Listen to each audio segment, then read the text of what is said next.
اب مرزا کی 3 غلط بیانیوں کی تفصیل بھی دیکھ لیں۔ پہلی غلط بیانی یہ کہ دوبارہ منظر عام پر آنے کی بات کی۔ اب آتے ہیں جی ہمارے جو وہابی مولانا صاحب، وہ بھی منظر عام پر دوبارہ آ گئے ہیں، زندہ ہو گئے ہیں، اور زندہ ہو کر انہوں نے یعنی جسمانی طور پہ نہیں، مرے نہیں تھے وہ، ویڈیوز کے اعتبار سے۔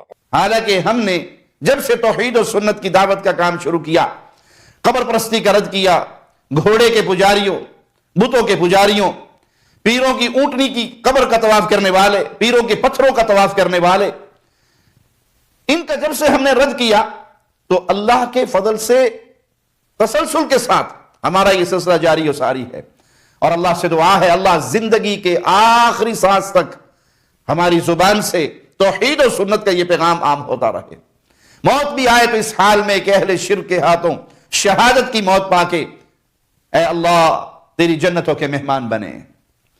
سوشل میڈیا پر مسلسل ہماری ویڈیوز آ رہی ہیں، کوئی بھائی دیکھنا چاہے تو ہمارے فیس بک پیج، ہمارے یوٹیوب چینلز پہ جا کے چیک کر سکتا ہے۔ ہم کبھی بھی منظر عام سے غائب نہیں ہوئے، اور اگر مرزا جہلمی سچا ہے تو ثابت کرے۔ دوسری غلط بیانی مرزا جہلمی نے یہ کی کہ بجائے توحید پر کام کرنے کے، زندہ ہو کر بجائے توحید پہ کام کرنے کے، ان کے اس بیان کا واضح مطلب یہ ہے کہ ہم نے توحید پر کام کرنے کی بجائے کچھ اور شروع کر دیا، حالانکہ یہ سری تہمت ہے، مرزا کا کھلا جھوٹ ہے۔ الحمدللہ ہم مسلسل توحید باری تعالیٰ پہ کام کر رہے ہیں، اور اس کے ساتھ ساتھ رسول اللہ صلی اللہ علیہ وسلم کی سنت کی اہمیت اور معاشرے میں پھیلی ہوئی بدعات کا رد اور اصلاح معاشرہ کے حوالے سے ہماری کوششیں جاری و ساری ہیں۔ اگر مرزا جہلمی نے صرف بغض اور عداوت میں ہم پر توحید کا کام چھوڑ کر دوسرے چکر میں پڑنے کی تہمت نہیں لگائی تو ثبوتوں کے ساتھ یہ بات ریکارڈ پہ لائیں کہ ہم نے توحید باری تعالیٰ کی دعوت کا کام کب چھوڑا، اور اگر آپ ثابت نہ کر سکے اور انشاءاللہ کبھی نہیں کر سکیں گے تو اپنا ریکارڈ درست کر لیں تاکہ تہمتوں کے گناہ سے بچ سکیں۔ جب تک اللہ نے جان دی ہے اور جب تک اس جسم میں میری رگوں میں خون کا آخری قطرہ دوڑ رہا ہے اور آخری سانس چل رہی ہے تو اللہ کی توفیق، اس کے فضل، اس کے کرم سے توحید و سنت کا پرچار کرتے رہیں گے۔ اور مرزا جہلمی کے رافضی بھائی یاد رکھیں کہ توحید و سنت کی دعوت کے ساتھ ساتھ ہم دشمنان صحابہ کی خبر لیتے رہیں گے۔ رافضیت مرزا کو اٹھا کر ہمارے سامنے کھڑا کرتی ہے تو ہم دشمنان صحابہ کے دشمن ہیں، وہ مرزا جہلمی منگول کی صورت میں ہو یا کسی اور رافضی کی صورت میں ہو۔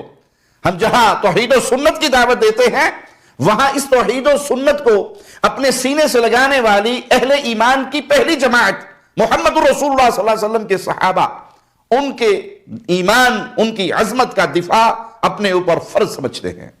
مرزا جہلمی نے تیسری غلط بیانی اور ایک عظیم تہمت ہمارے اوپر یہ لگائی کہ ہم نے ناسبیت کا جھنڈا اٹھا لیا۔ ناسبیت کا جھنڈا اٹھا لیا انہوں نے۔ سبحانک ھذا بہتان عظیم۔ مرزا منگول اور اس کے فالوورز خود مرزا کی زبانی سن لیں کہ ناسبیت کہتے کس کو ہیں، ناسبیت کی ڈیفینیشن کیا ہے۔ جو حضرت علی کو خلیفہ بلا فصل نہ مانے اور افضل نہ مانے، نہیں، یہ ناسبیت کی تعریف نہیں ہے۔ ناسبیت ہے حضرت علی کی دشمنی کا نام، ان سے بغض رکھنے کا نام۔ آپ جو حضرت علی کو خلیفہ بلا فصل نہیں مان رہے ہیں وہ حضرت علی سے دشمنی تو نہیں رکھتے، چوتھا خلیفہ مانتے ہیں وہ۔ اس کلپ پر مرزا کی طرف سے جو عنوان دیا گیا وہ ہے ڈیفینیشن آف ناسبیت done by engineer Muhammad Ali Mirza. ناسبیت کی یہ تعریف، ناسبیت کا معنی و مفہوم جو مرزا علی جہلمی منگول نے ڈن کی ہوئی ہے، اب یہ اور اس کے سارے مددگار، معاون، رافضی اور قادیانی وہ سر جوڑ کر بیٹھ جائیں اور ڈھونڈیں ہماری ایسی بات جسے وہ سیدنا علی رضی اللہ عنہ وارضاہ کی دشمنی اور ان سے بغض ثابت کر سکے۔ البتہ ہم اس تہمت اور اس جھوٹے بہتان کے عین برعکس الحمدللہ ایسی کئی چیزیں پیش کر سکتے ہیں جس سے ناسبیت کا اور ہم پر ناسبیت کی جھوٹی تہمت لگانے والوں کا پردہ فاش ہوتا ہے۔